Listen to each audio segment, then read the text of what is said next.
ಗುಂಪು ಘರ್ಷಣೆಯಿಂದ ತತ್ತರಿಸಿ ಈಗಷ್ಟೇ ಸಹಜ ಸ್ಥಿತಿಗೆ ಮರಳುತ್ತಿದ್ದ ಬಂಟ್ವಾಳ ಮತ್ತೆ ಪ್ರಕ್ಷುಬ್ಧಗೊಂಡಿದೆ. ಹಾಡಹಗಲೇ ಅಮಾಯಕನ ಬರ್ಬರ ಕೊಲೆಯಾಗಿದ್ದು ಎಲ್ಲೆಲ್ಲೂ ಆತಂಕ ಸೃಷ್ಟಿಯಾಗಿದೆ. ಕೊಲೆಯಿಂದಾಗಿ ಬಂಟ್ವಾಳ ಸಂಪೂರ್ಣ ಸ್ತಬ್ಧಗೊಂಡಿದ್ದು ಅಘೋಷಿತ ಬಂದು ವಾತಾವರಣ ನಿರ್ಮಾಣವಾಗಿದೆ. ಹಾಡಹಗಲೇ ಎಸ್ಡಿಪಿಐ ಮುಖಂಡನ ಬರ್ಬರ ಕೊಲೆ, ಅಮಾಯಕನ ಹತ್ಯೆಯಿಂದ ಕಲ್ಲಡ್ಕದಲ್ಲಿ ಕೋಲಾಹಲ.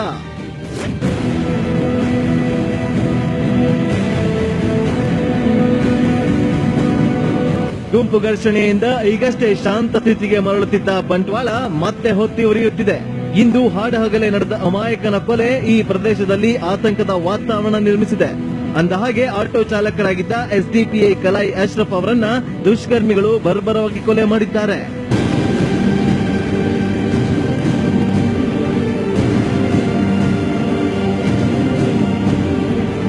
ಇಂದು ಬೆಳಗ್ಗೆ ಪಕ್ಷದ ಧ್ವಜ ಸಂಸ್ಥಾಪನಾ ದಿನದಲ್ಲಿ ಪಾಲ್ಗೊಂಡಿದ್ದ ಅಶ್ರಫ್ ಶ್ರೀನಪ್ಪ ಪೂಜಾರಿ ಎನ್ನುವವರ ಜೊತೆ ಬೆಂಜನಪದವಿಗೆ ಬಾಡಿಗೆಗೆ ತೆರಳಿದ್ದರು. 11:30 ಸುಮಾರಿಗೆ ಆಟೋ ಬೆಂಜನಪದವು ಕೆನರಾ ಕಾಲೇಜು ತಲುಪುತ್ತಿದ್ದಂತೆ ಬೈಕ್ ಮೇಲೆ ಬಂದ 5-6 ಜನ ಹಂತಕರು ಅಶ್ರಫ್ ಅವರನ್ನ ಮಾರಕಾಸ್ತ್ರಗಳಿಂದ ಕೊಚ್ಚಿ ಕೊಲೆ ಮಾಡಿದ್ದಾರೆ. ಈ ಸುದ್ದಿ ಕಾಡ್ಗಿಚ್ಚಿನಂತೆ ಹರಡಿ ಈ ಭಾಗದಲ್ಲಿ ಪ್ರಕ್ಷುಬ್ಧ ವಾತಾವರಣ ಸೃಷ್ಟಿಯಾಯಿತು. ಕೊಲೆಯಿಂದ ಆಕ್ರೋಶಗೊಂಡ ಜನ ಕಲ್ಲು ತೂರಾಟ ನಡೆಸಿದ್ರು. ಇತ್ತ ಈ ಪ್ರಕರಣವನ್ನ ಗಂಭೀರವಾಗಿ ಪರಿಗಣಿಸಿರುವ ಐಜಿಪಿ ಹರಿಶೇಖರನ್ 5 ವಿಶೇಷ ತಂಡಗಳನ್ನು ರಚಿಸಿ ಹಂತಕರ ಬಂಧನಕ್ಕೆ ಬಲೆ ಬೀಸಿದ್ದಾರೆ.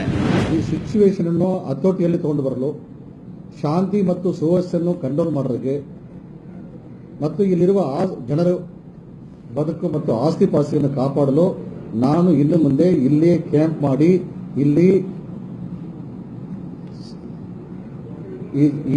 ಈ ಏರಿಯಾದಲ್ಲಿ ಶಾಂತಿ ಸುವ್ಯವಸ್ಥೆಯನ್ನು ಕಾಪಾಡಲು ನಾವು ಇಲ್ಲಿ ನಾನು ಕ್ಯಾಂಪ್ ಮಾಡಿದೆ.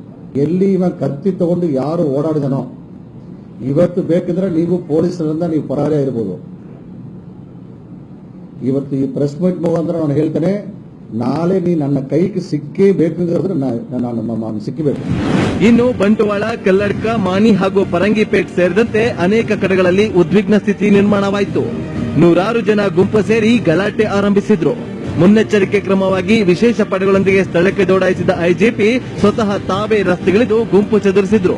ಕಲ್ಲಡ್ಕ, ಬಿಸಿ ರೋಡ್ ಸೇರಿದಂತೆ ಹಲವೆಡೆ ಅಂಗಡಿಗಳನ್ನ ಮುಚ್ಚಿಸಿ ಪರಿಸ್ಥಿತಿ ನಿಯಂತ್ರಣಕ್ಕೆ ತಂದ್ರು. ಇನ್ನು ಭದ್ರತೆಗಾಗಿ ಉಡುಪಿ, ಚಿಕ್ಕಮಗಳೂರು ಸೇರಿದಂತೆ 500ಕ್ಕೂ ಹೆಚ್ಚು ಪೊಲೀಸರು, 15 ಕೆಎಸ್ಆರ್ಪಿ, 10 ಡಿಆರ್ ತುಕಡಿ ಹಾಗೂ ಹೆಚ್ಚುವರಿ ಪೊಲೀಸರನ್ನ ಕರೆಯಿಸಲಾಗಿದೆ. ಸಮಾಜಮುಖಿ ಕೆಲಸ ಮಾಡುತ್ತಿದ್ದ ಅಶ್ರಫ್ ಅವರ ಹತ್ಯೆಗೆ ಭಾರಿ ಖಂಡನೆ ವ್ಯಕ್ತವಾಗಿದೆ. 24 ಗಂಟೆಗಳಲ್ಲಿ ದುಷ್ಕರ್ಮಿಗಳನ್ನ ಬಂಧಿಸಬೇಕು ಅಂತ ಜನ ಆಗ್ರಹಿಸಿದ್ದಾರೆ. ಇಬ್ಬರು ತುಂಬೆಯಲ್ಲಿ ಬೈಕಿನಲ್ಲಿ ಹೋಗುವಾಗ ಅವರನ್ನು ಕೂಡ ಬೆನ್ನೆತ್ತಿ ಬೈಕಿನಲ್ಲಿ ತಲವಾರು ಬೀಸಿದ್ದು ಕೂಡ ನಿನ್ನೆ ನಡೆದಿದೆ. ಇದೆಲ್ಲ ನೋಡುವಾಗ ಪೊಲೀಸ್ನವರಿಗೆ ಎಲ್ಲವೂ ನೋಡುವಾಗ ನಿರ್ಲಕ್ಷ್ಯತೆಯನ್ನು ತೋರಿಸ್ತಾ ಇದ್ದಾರೆ. ಅದನ್ನು ಕೂಡ ಹೇಳಿದ್ದಾರೆ ಅಂತೆ, ಅದು ಒಂದು ಫೇಕ್ ಅಂತ ಹೇಳಿ. ಈ ತರ ಆಗುವಾಗ ಖಂಡಿತವಾಗಿಯೂ ಇಲ್ಲಿ ಪೊಲೀಸ್ ವ್ಯವಸ್ಥೆ ಉಂಟಾ ಇಲ್ವಾ ಅಂತ ನಮಗೆ ಸಂಶಯ ಬರ್ತಾ ಉಂಟು. ಇನ್ನು ಈ ಕೊಲೆಯಿಂದಾಗಿ ಬಂಟ್ವಾಳದಲ್ಲಿ ಸ್ಥಿತಿ ಬೂದಿ ಮುಚ್ಚಿದ ಕೆಂಡದಂತಾಗಿದೆ. ಜನ ಮನೆಯಿಂದ ಆಚೆ ಬರೋಕೆ ಭಯ ಪಡುವಂತಾಗಿದೆ. ಈ ಹಿನ್ನೆಲೆಯಲ್ಲಿ ಬೆಳ್ತಂಗಡಿ, ಸುಳ್ಯ, ಪುತ್ತೂರು ಹಾಗೂ ಬಂಟ್ವಾಳ ತಾಲೂಕುಗಳಲ್ಲಿ ವಿಧಿಸಿದ್ದ ನಿಷೇಧಾಜ್ಞೆಯನ್ನ ಪೊಲೀಸರು 27ರವರೆಗೆ ಮುಂದುವರೆಸಿದ್ದಾರೆ. ಮಾರಕಾಸ್ತ್ರ ಇಟ್ಟುಕೊಂಡು ತಿರುಗುವವರ ವಿರುದ್ಧ ಗೂಂಡಾ ಕಾಯ್ದೆಯಡಿ ಕೇಸ್ ಹಾಕುವ ಎಚ್ಚರಿಕೆ ನೀಡಿದ್ದಾರೆ. ಒಟ್ನಲ್ಲಿ ಬಂಟ್ವಾಳದಲ್ಲಿ ಶಾಂತಿ ಕದಡುವ ಕೃತ್ಯಗಳು ಪದೇ ಪದೇ ಘಟಿಸುತ್ತಿದ್ದು, ಆದಷ್ಟು ಬೇಗ ಪೊಲೀಸರು ಪಾಪಿಗಳಿಗೆ ಲಾಠಿ ರುಚಿ ತೋರಿಸಬೇಕಿದೆ. ಪೃಥ್ವಿರಾಜ್, ಟಿವಿ9 ಬೆಂಗಳೂರು.